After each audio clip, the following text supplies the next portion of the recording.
이제 좀 무더운 날씨가 조금씩 시작되는 것 같아요. 목사님한테 아주 쥐약이 날씨가 지금 다가와서 너무 힘든데, 더우면 더울수록 여러분들 이제 우리나라는 무엇이 올라가냐면 불쾌지수가 올라가요.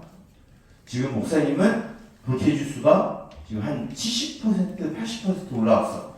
왜 그러냐면 지금 이틀 동안 거의 잠을 잘 못 잤거든요. 그래서 굉장히 예민해. 그러니까 여러분들 조그만 하는 제스처 하나하나에 굉장히 예민하게 이제 막 다 반응하고 이제 다 유의주시하면서 볼 수 있거든요. 그러니까 여러분들 뭐 목사님을 그렇게 뭐 눈치 보면서 예배하라는 건 아니지만, 여러분들 우리가 이 더운 날씨에 계속 이렇게 되면 서로가 이제 불쾌지수가 올라가기 때문에 그 불쾌지수를 낮추기 위해서 뭘 해야 되냐면 우리 안에 예수 그리스도의 사랑이 있어야 돼요. 그렇기 때문에 우리가 이 예배 드림에 있어서 무엇보다 하나님을 사랑함으로 우리가 예배를 드리고, 그 다음에 우리가 서로 사랑함으로, 배려함으로 이 예배 시간에 서로 예의를 지켜가면서 또한 서로 사랑함으로써 섬김으로써 예배를 드리길 주님의 이름으로 축복합니다.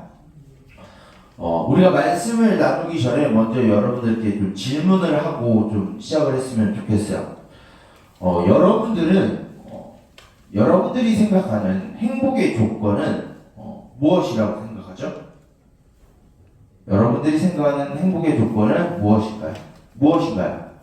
PPT는 자연스럽게 좀 넘겨주시면 좋을 것 같아요. 여러분들이 생각하는 행복, 목사님은 질문 받는 거 굉장히 좋아하고 질문하고 그것에 대한 답을 받는 걸 좋아하거든. 여러분들이 생각하는 행복의 조건이 뭐예요? 여러분들이 생각하는 행복의 조건. 목사님의 설교는 일방적으로 하지 않아요. 경험해 봤잖아. 목사님이 질문하면 대답을 해요. 예민하다 그랬죠, 목사님이 지금? 질문하면 대답을 해요. 알았죠? 그래 이 설교가 진행이 돼. 안 그러면 하루 왼종일 하게 돼 있어요. 여러분들이 생각하는 행복의 조건, 앞에 나와 있는 것뿐만 아니라 여러분들이 생각하는 행복의 조건이 뭐예요? 어제 야유회를 나가기 전에 어떤 친구한테 그런 질문을 했어요. 어떤 질문을 했냐면, 너는 요즘 굉장히 관심사가 무엇이냐라는 질문을 한번 했었어요. 그래서 그 친구가 뭐냐면은 여러 가지 있다가 하나가 돈이 오라고 하는 얘기를 하더라고요.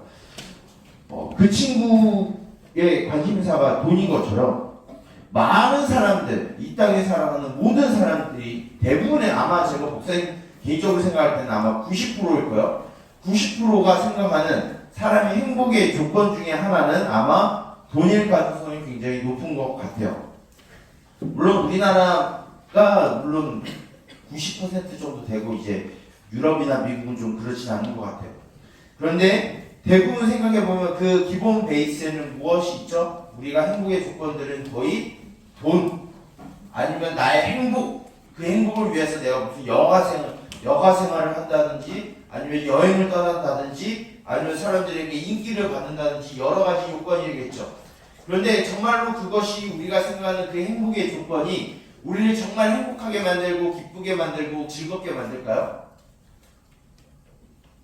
그런데 목사님이 이렇게 생각하면서 곰곰이 생각해보니까 돈이 없으면 여러 가지 불편함이 있기 때문에 돈이 없으면 약간 불행한 생각을 들 수도 있겠구나라는 생각은 합리적인 생각이 들어요. 당연히 우리의 삶에 1차적으로 불편함을 주니까. 그런데 반대로 생각하면 여러분, 돈이 많은 사람들은 정말 행복하고 즐겁고 기쁜 삶을 살아갈까요? 목사님 조금 생각을 해봤는데 돈이 많은 사람들은 돈 많은 사람들 나름의 불행함이 있어요. 무엇이냐면 자기가 갖고 있는 그 행복, 그 재산을 언제 어느 순간 잃어버릴지 모른다라는 불안함 가운데 그들은 살아가요. 그래서 그들은 돈은 많지만 그 많은 돈 때문에 스스로를 불안과 두려움과 초조함 가운데 살아가는 것이 사람의 모습입니다. 즉 우리가 많은 돈을 가졌다라고 해서, 우리가 좋은 성적을 받는다라고 해서, 많은 사람들에게 좋은 인기를 많이 받는다라고 해서 우리가 정말 행복한가라고 생각해 보면은 꼭 그렇지 않은 것 같아요. 왜 그러냐면 갖고 있지 않는 사람은 갖고 있지 않는 사람 나름의 불행이 있고요. 갖고 있는 사람은 갖고 있는 사람 나름의 또 다른 불행이 있어요. 그러면 사람은 모든 사람들은 지금 그럼 어떤 삶을 살아가는 거죠? 불행한 삶을 살아가고 있는 거예요. 우리는 이것을 조금 어려운 말로 말하면 인간의 비참함이라고 이야기를 합니다. 좀 단어가 굉장히 과격하죠? 우리의 모든 사람들은 이런 비참함 가운데 살아갑니다. 이 비참함의 원인이 무엇일까요? 우리가 지난주에 다뤘던 말씀을 보게 되면 이 근본적인 원인은 바로 우리에게 하나님과의 독립적인 개체가 되겠다라고 선언한 이후부터 우리에게 들어온 죄로 인하여 이 사람에게 이 비참함이 들어왔다라고 말하고 있어요. 그런데 하나님은 자신의 형상을 닮은 자신의 사랑하는 자녀들이 그런 비참함 가운데 빠지지 않기 위해서 우리에게 주신 신령한 복이 있다라는 것을 말씀을 통해서 우리에게 가르쳐주고 있어요. 그 말씀 중에 하나가 바로 오늘 우리가 읽은 에베소서 1장 3절부터 10절까지의 말씀입니다. 오늘 우리가 읽은 이 말씀은 사도 바울이 우리에게 준 말씀인데요. 어떤 말씀이냐면 사도 바울이 에베소라고 하는 지역에 편지를 보낸 내용이 바로 오늘 우리가 읽은 이 에베소서의 내용이에요. 근데 다른 여러분들이 시간이 있으면 사도 바울이 쓴 편지들이 로마서부터 시작해서 저희 디도서까지 빌레몬서까지가 사도 바울이 쓴 내용인데, 사도 바울이 쓴 내용 중에서 다 무엇이 있냐면 다 인사말을 건네면서 축복하고 또 안부를 건네는 말을 하는데, 에베소서는 특이한 점이 있어요. 무엇이냐면 1절 2절에 1절 우리가 읽지는 않았지만 1절 2절은 무엇이 있냐면 사도 바울이 누구에게 보냈는지, 그리고 이 편지를 받는 사람이 에베소 교회다라는 것을 1절과 2절에 소개를 하고 있어요. 그런데 그 다음에 인사말을 나누면서 은혜와 평강을 나누고 안부를 물어야 되는데, 그 다음 바로 그 직전에 3절의 말씀에 뭐라고 시작하냐면 찬송하리로다라고 하는 이 어구가 수거가 등장을 해요. 이건 굉장히 사도 바울이 쓴 책 중에서 굉장히 특이한 점으로 다가오고 있습니다. 왜 그러냐면 사도 바울은 목사님이 이야기했듯이 그냥 안부로 시작을 하는데, 이 편지 가운데 이 사도 바울은 어떻게 시작하냐면 하나님을 찬송한다는 것부터 시작을 해요. 그리고 오늘 우리가 읽지는 않았지만 3절부터 14절까지의 내용은 하나의 문장으로 되어 있어요. 굉장히 긴 문장으로 되어 있어요. 그 안에서 우리가 이 10절까지의 말씀을 두고 살펴보고 있는데, 먼저 우리가 좀 이 내용을 좀 자세하게 살펴봤으면 좋겠어요.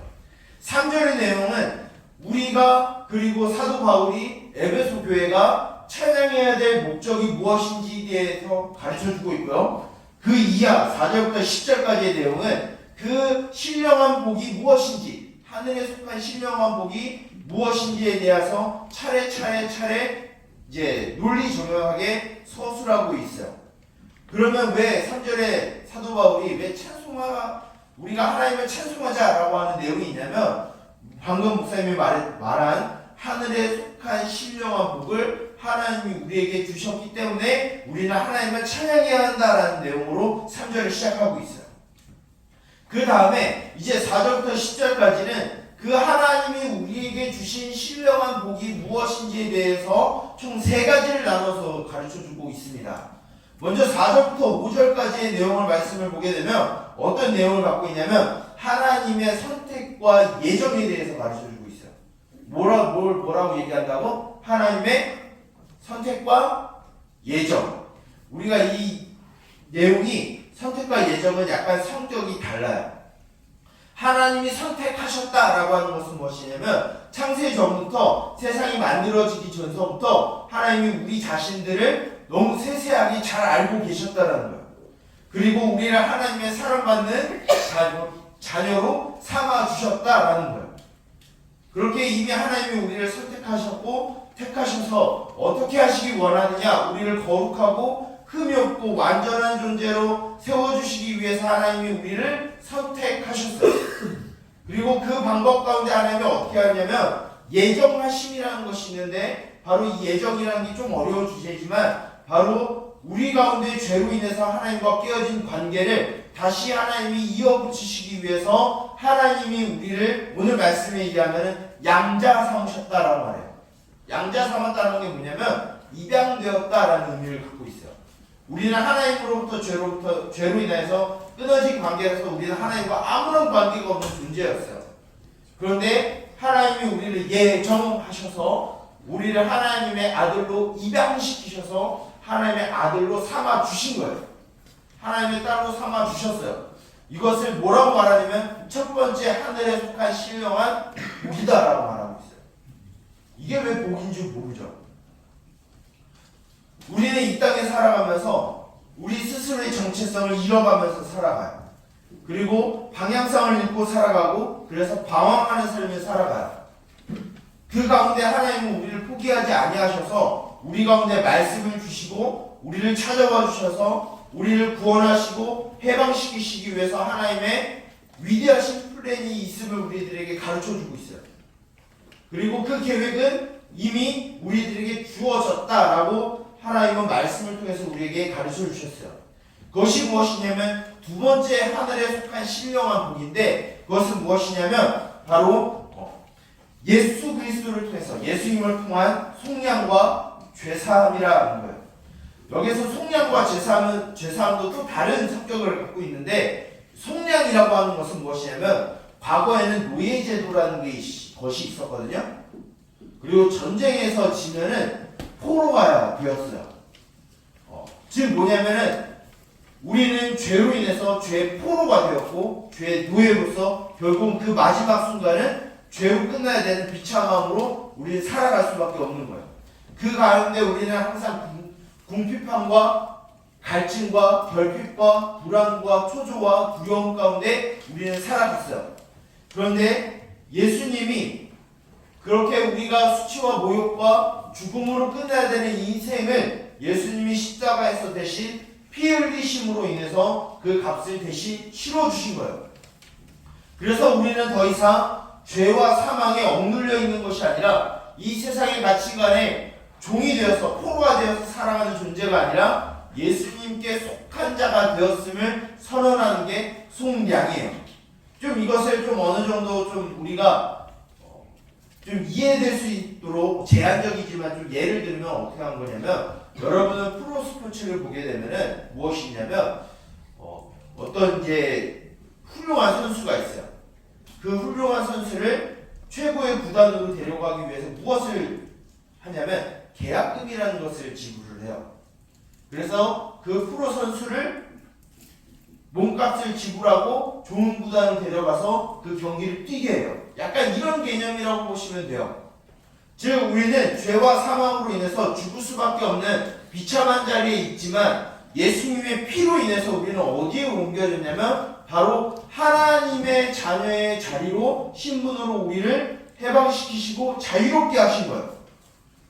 우리가 이것을 믿는다라고 하면 우리가 이 땅 가운데 더 이상 돈과 성적과 인기에 목말라서 우리가 살아갈 이유가 없는 거예요.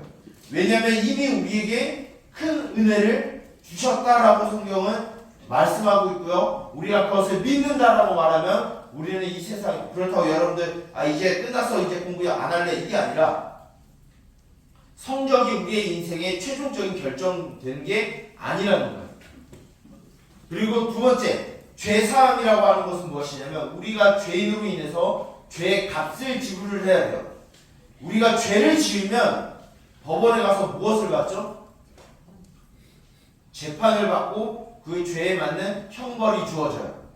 여기서 죄사함이라는 건 무엇이냐면 내가 받아야 되는 죄의 형벌 그리고 죄로 인한 벌금 이 모든 것을 예수님의 피값으로 다 지불됐고 면제됐다라는 거예요. 즉 우리는 죄로 인한 심판과 멸망이라는 것을 예수님의 피로 인해서 우리는 면제됐고 해방되었다라는 것을 가르쳐줘요. 이것이 무엇이냐면 하늘에 속한 신령한 복 두 번째라는 거예요. 그런데 이것으로 끝나지 않아요. 오늘 말씀의 마지막 부분을 보게 되면 8절부터 10절까지의 내용을 보게 되면 하나님이 우리에게 주신 세 번째 하늘에 속한 신령한 복이 있습니다. 그것은 무엇이냐면 예수 그리스도 안에서 만물이 통일된다라는 것을 가르쳐주고 있어요. 그 전에 8절에 지혜와 총명으로 하나님의 뜻을 우리에게 가르쳐주셨다라는 말씀을 하고 있어요. 즉 하나님께서 우리에게 이 비밀을 알려주신 것은 무엇이냐면 우리가 만물이 통일된다라고 하는 이 비밀이 하나가 된다라고 하는 의미로 생각할 수도 있겠지만 조금 더 원문적인 의미를 보게 되면은 하늘과 땅에 있는 모든 것들이 원래 창조된 목적대로 다시 변화된다라는 의미를 갖고 있어요. 그리고 누구 안에서 통일되느냐? 예수님 안에서 통일된다라고 하는 의미를 갖고 있어요. 즉 무엇이냐면 죄로 인해서 깨어진 이 세상의 모든 공허와 무질서와 불법과 불의가 모두 예수 그리스도 안에서 정리되고 예수님의 정의가 이 땅 가운데 이 세상 가운데 임한다라고 하는 미래지향적인 메시지가 마지막 우리들에게 주어진 세 번째 하늘에 속한 신령한 복이라는 거예요. 이 하늘에 속한 신령한 복을 우리는 이미 받았어요. 그리고 우리는 그의 자녀로 살아가고 있어요.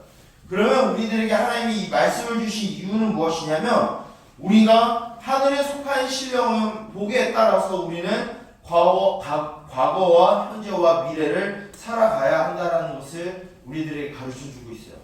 하나님이 우리가 이 세상에 태어나기도 전서부터 우리를 이미 아셨고 하나님의 자녀로 택하셨고 그래서 우리를 거룩하고 흠이 없게 하기 위해서 예수님이 우리를 위해서 피 흘려 죽으셨어요. 그래서 우리가 더 이상 죄와 사망에 억눌려 있는 존재가 아니라 하나님의 자녀로 살아가도록 우리를 다듬어가고 계세요.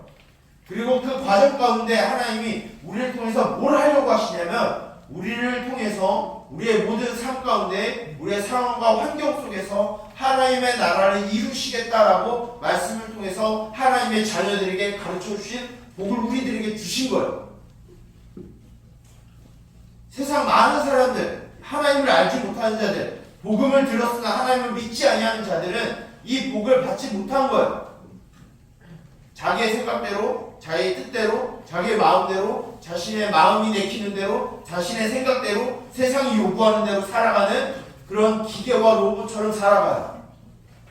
그런데 하늘에 속한 신령한 복을 받은 우리들은 결코 그런 삶을 살아가는 자들이 아니라 하나님의 위대하신 계획 가운데 우리의 가정과 우리의 모든 상황과 환경 속에서 하나님은 우리의 모습을 통해 하나님의 나라를 세우시고 우리가 누리게 하시겠다라고 하는 하나님의 신령한 복을 우리들에게 주신 거예요. 여러분들은 다시 한번 목사님이 여러분들한테 다시 한번 질문하기 원해요. 여러분들은 무엇 때문에 여러분들은 이 세상에서 행복이라는 것을 추구하면서 살아가고 있나요? 여러분들이 행복한 요건은 무엇인가요? 하나님이 나를 사랑하신다라고 하는 그 모든 것들이 하나님이 나에게 원하는 걸 주셨기 때문에 내가 하나님을 사랑하는 그런 거래적인 사랑을 하고 있나요?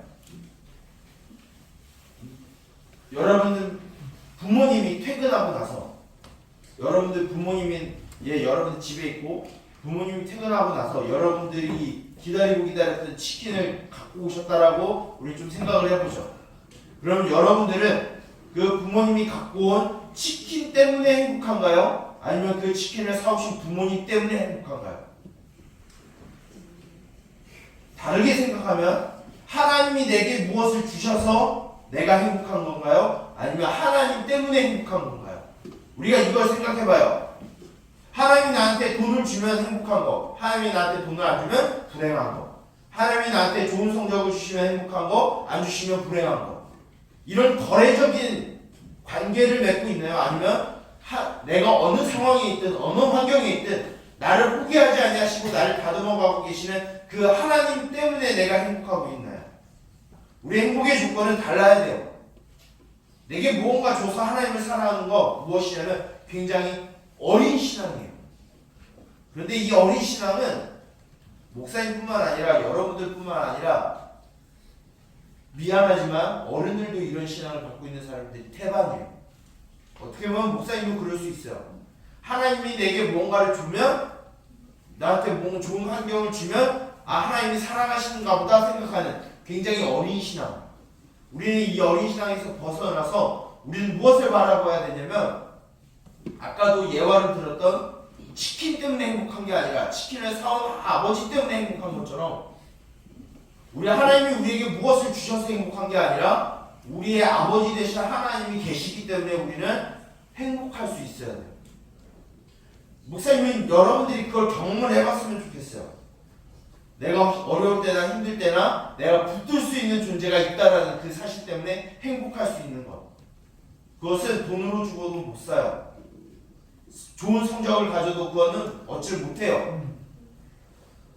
목사님은 여러분들이 하나님의 백성으로서 세상의 조건 때문에 행복한 게 아니라 하나님이 돈을 줘서 좋은 성적을 받게 해서 내가 좀 인기가 많아져서 하나님이 날 사랑하신다라고 착각하는 것이 아니라, 물론 그것도 하나님의 일종의 사랑의 모션일 수도 있겠지만 그것 때문에 내가 기뻐하고 즐거워하고 행복하는 그런 어린아이의 신앙이 아니라 그 뒤에 우리를 포기하지 아니하시고 우리에게 하늘에 속한 신령한 복을 우리에게 주셔서 우리에게 영원한 신분, 우리의 거룩한 자녀, 그런 신분을 우리에게 주신 그 하나님과 함께함으로 우리가 기뻐할 수 있는 목사님과 여러분들이 되었으면 좋겠어요.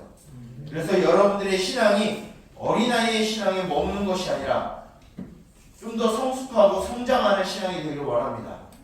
눈에 보이는 것 때문에, 아니 눈에 보이지 않지만 우리와 언제나 함께 하시고 우리를 돌보시고 우리의 아버지 되신 그 하나님 때문에, 그 하나님 덕분에 행복할 수 있고 무너지지 않을 수 있고 좌절하지 않을 수 있고 절망에 빠지지 아니할 수 있는 그런 힘과 능력을 가진 그 신앙을 가진 여러분들이 되게 주님의 이름으로 축복합니다. 그런 여러분들 통해서 무엇이 될 거냐면 하나님의 나라가 여러분들 통해서 나타날 것이고 이루어질 것이고 여러분들이 그것을 누리는 삶이 될 거예요.